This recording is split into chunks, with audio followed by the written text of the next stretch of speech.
says, you are busy piling up, calculating, developing your careers, your money, your occupation, your wealth,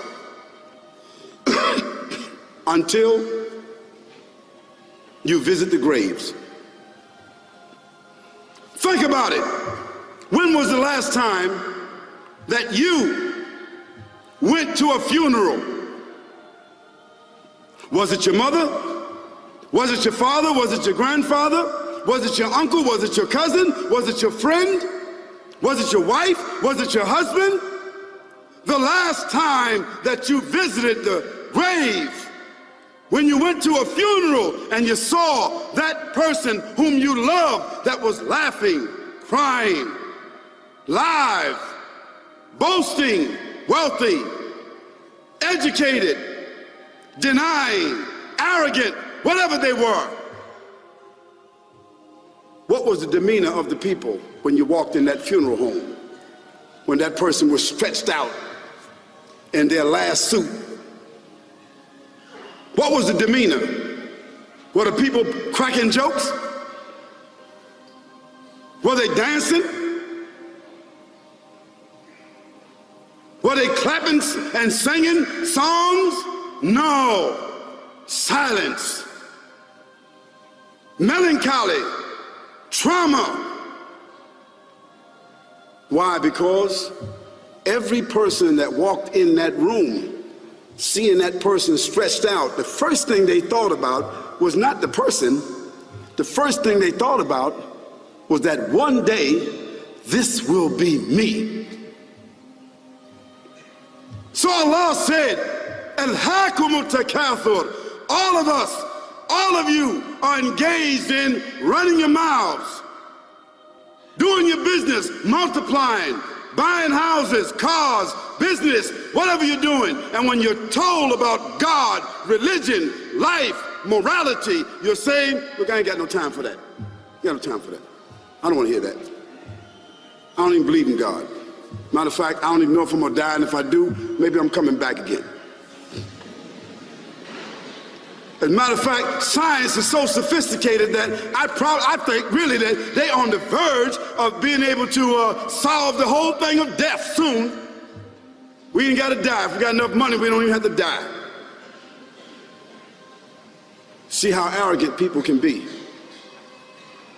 until they visit the funeral house.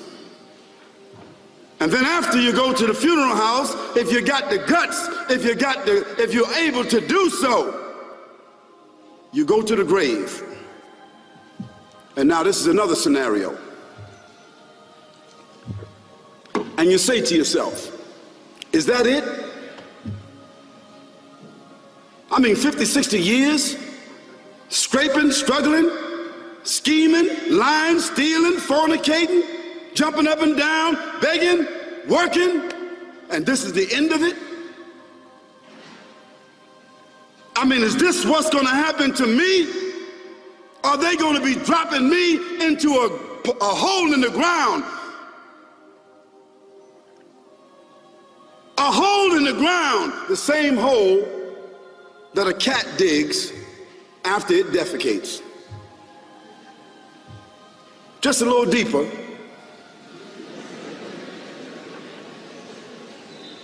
But for the same reason. The cat digs a hole because the cat has dignity. Something that human beings don't seem to have. Instinctively, the cat digs a little hole, covers it up. Humans have got to be taught to do that. But it's for the same reason. So you and I, we're going into a hole a little deeper than the one the cat dug. And all the people that's crying, pulling out their hair, screaming, almost acting like they falling in the thing with you. They want to just jump in there with you. Not really though, you know, it's all an act. Because ain't nobody really gonna jump in there and stay in there. They don't love you that much.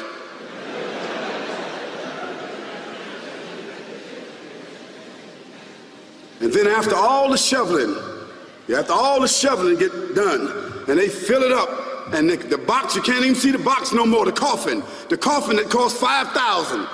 I don't know what did they burn somebody in a $5,000 coffin for? I mean, if I was a funeral director, after they left, I would dig them back up and put them in another box and take that box back.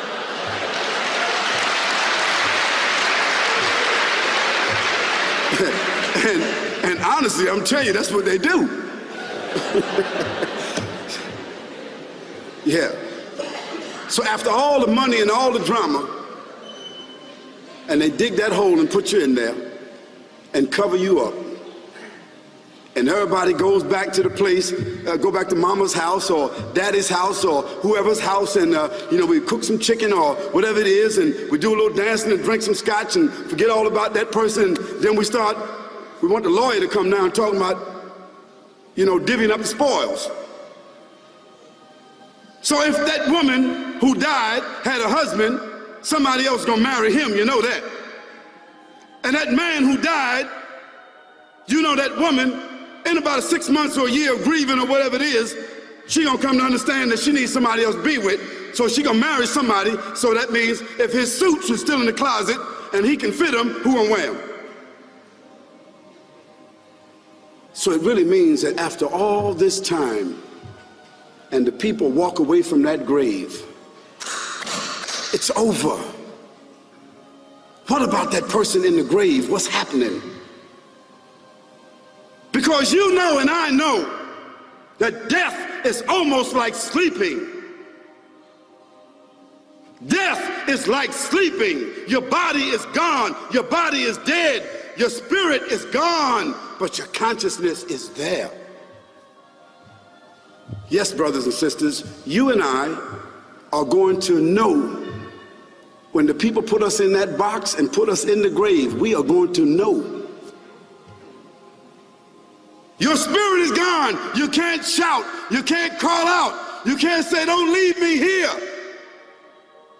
But you're going to be hearing and you're going to be seeing, because that's a different kind of consciousness. But you can't move. And in that grave, this is when the real trauma is going to begin. Because there's a reason for humans to go inside the grave. If the Creator wanted to, He could have caused us to live and then disappear into the atmosphere. But He didn't. He caused us to go into another womb called the tomb. You started out in the womb of your mother, and you wind up in the womb of the earth called the tomb. From the womb to the tomb. This is the whole trip. And this is what you have to think about. That grave is going to be a place of drama and trauma. A place where you're going to be questioned before you're resurrected. And brothers and sisters, do you think that human beings that have the ability to take a piece of earth, dig it up, irrigate it, put down seeds, plant corn, whatever the case might be. The corn comes up, they harvest the corn. Then after that, what happens? They cut it down, dig it up again, put new seeds in there, and what happens after that? Comes back up again. What happens in the winter? All the leaves fall off the trees and the earth goes dead. And what happens in the springtime? The water comes, generates the earth again, germinates all over again, new grass, new leaves, new flowers, new fruits.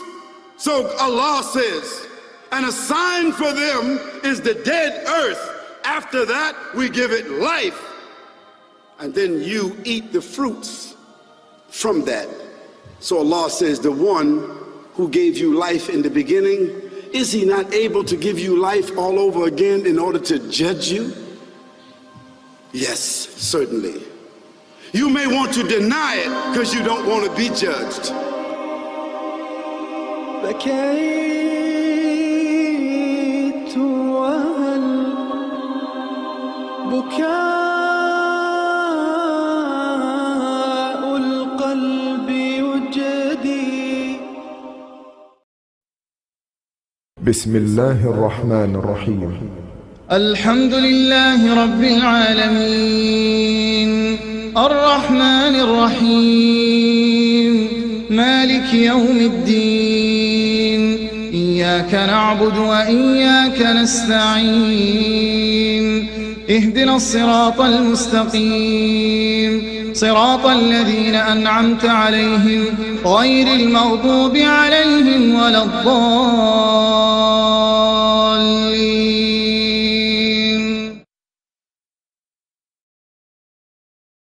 بسم الله الرحمن الرحيم. لا أقسم بيوم القيامة ولا أقسم بالنفس اللوامة. أيحسب الإنسان أن لن نجمع عظامه بلى قادرين على أن نسوي بنانه. بل يريد الإنسان ليفجر أمامه يسأل أيان يوم القيامة. فإذا برق البصر وخسف القمر وجمع الشمس والقمر يقول الإنسان يومئذ أين المفر. كلا لا وزر إلى ربك يومئذ المستقر. ينبأ الإنسان يومئذ بما قدم وأخر. بل الإنسان على نفسه بصيرة ولو ألقى معاذيره. لا تحرك به لسانك لتعجل به إن علينا جمعه وقرآنه. فإذا قرأناه فاتبع قرآنه ثم إن علينا بيانه. كلا بل تحبون العاجلة وتذرون الآخرة. وجوه يومئذ ناظرة إلى ربها ناظرة. ووجوه يومئذ باسرة تظن أن يفعل بها فاقرة. كلا بل تحبون العاجلة وتذرون الآخرة. وجوه يومئذ ناظرة إلى ربها ناظرة. ووجوه يومئذ باسرة تظن أن يفعل بها فاقرة. كلا إذا بلغت التراقي وقيل من راق وظن أنه الفراق. والتفت الساق بالساق إلى ربك يومئذ المساق. كلا إذا بلغت التراقي وقيل من راق وظن أنه الفراق.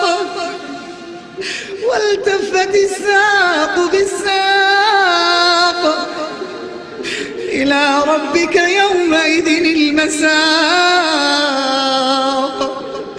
فلا صدق ولا صلى ولكن كذب وتولى ثم ذهب إلى أهله يتمطى. أولى لك فأولى ثم أولى لك فأولى. أيحسب الإنسان أن يترك سدى. ألم يك نطفة من مني يمنى ثم كان علقة فخلق فسوى فجعل منه الزوجين الذكر والأنثى أليس ذلك بقادر على